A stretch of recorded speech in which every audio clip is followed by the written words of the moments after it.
Hello, friend. I am going to share with you how I created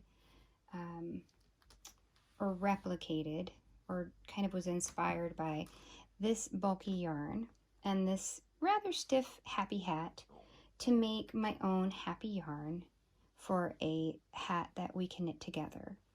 I'm going to share with you right now just how to take an assortment of little bits that you have left over, maybe bigger bits, different yarn weights, or mini skeins if you're so inclined.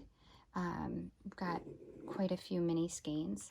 And I'm going to share with you just really quickly the idea behind taking these scraps and working them together. I've had a lot of questions if they all have to be the same weight, and I'm going to talk about that now. So first I'd like to let you know that this hat is a knit together that we can do over the course of the next 2 weeks, or faster if you like. You can make as many as you want. You can make one slowly, however it suits you.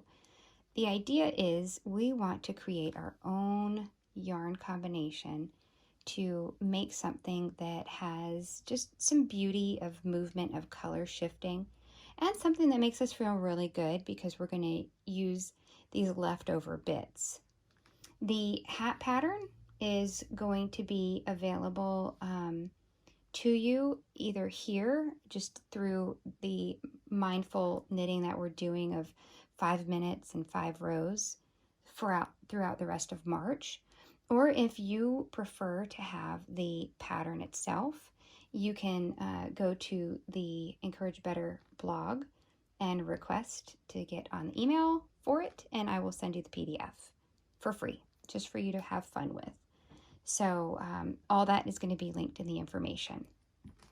So I found that I used either a size 10.5 or 11 for these knits. And something that came in handy to me, and I love it, is this basket that my mom made many, many years ago. And it's fun because it has lots of holes. You could likewise use a project bag, or for another one, when I had this one full for a hat that I was knitting and I wanted to cast on another one, I just used a big mason jar and dropped them in. You can put if you have a mason jar like we have, where we have the lids that have the holes for the straws, you can pull them up.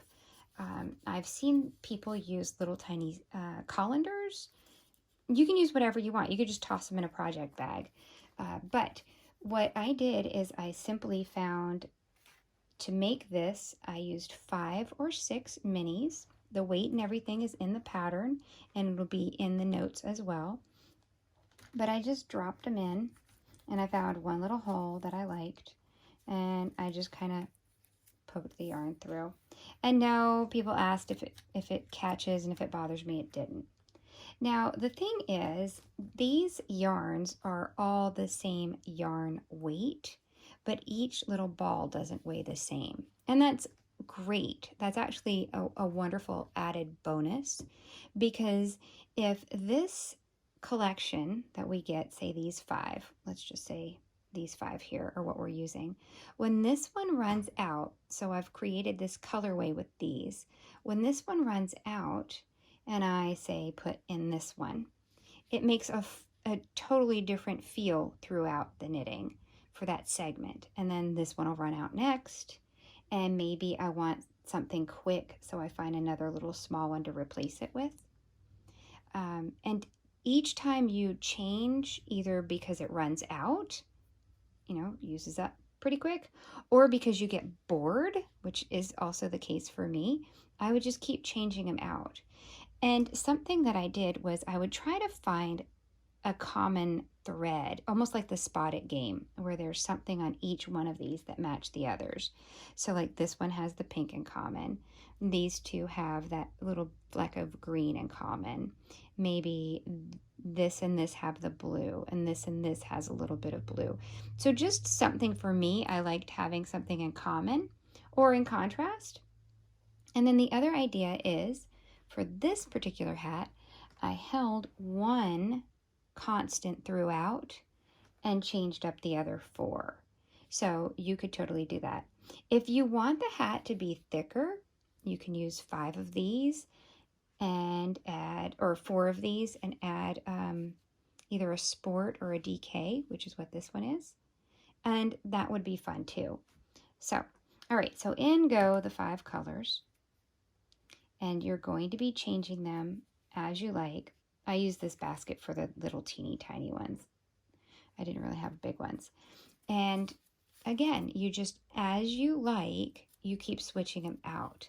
That was the biggest question I was getting is, do we need to weigh all of these and make sure they're all the same weight? And absolutely not. It's a lot more fun if you get some that maybe have just a couple yards left in them, maybe some that have even more. I have a ton of these that I'm going to be using, but I didn't bring them here to show you in this video because they're so small. They would be scattered everywhere. But some have a really high twist, and some have sparkles in it. This is a sparkly one. I forgot what it's called. It's from Space Cadet. These are Kate Celine's, also Space Cadet. This is Svenja Knits, and this is a heavier weight yarn. So, and this is DK or Sport. I forget which, one or the other. But you can mix weights, mix colors, and mix lengths. It's really up to you. And in the end, you're going to have this one-of-a-kind fabric that you've created.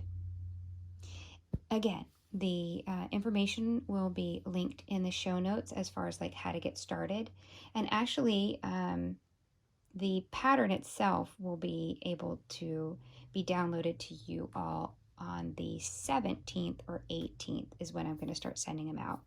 So if you want the PDF, head over to the website in the links and I will get that out to you. And if you just want to follow along here, I will be telling you each day, you know, how many we cast on and showing you real quick how I cast on and for how long, and then working, and then the decreases. Super simple, easy, a lot of fun, and I hope that you enjoy this time together. Bye for now.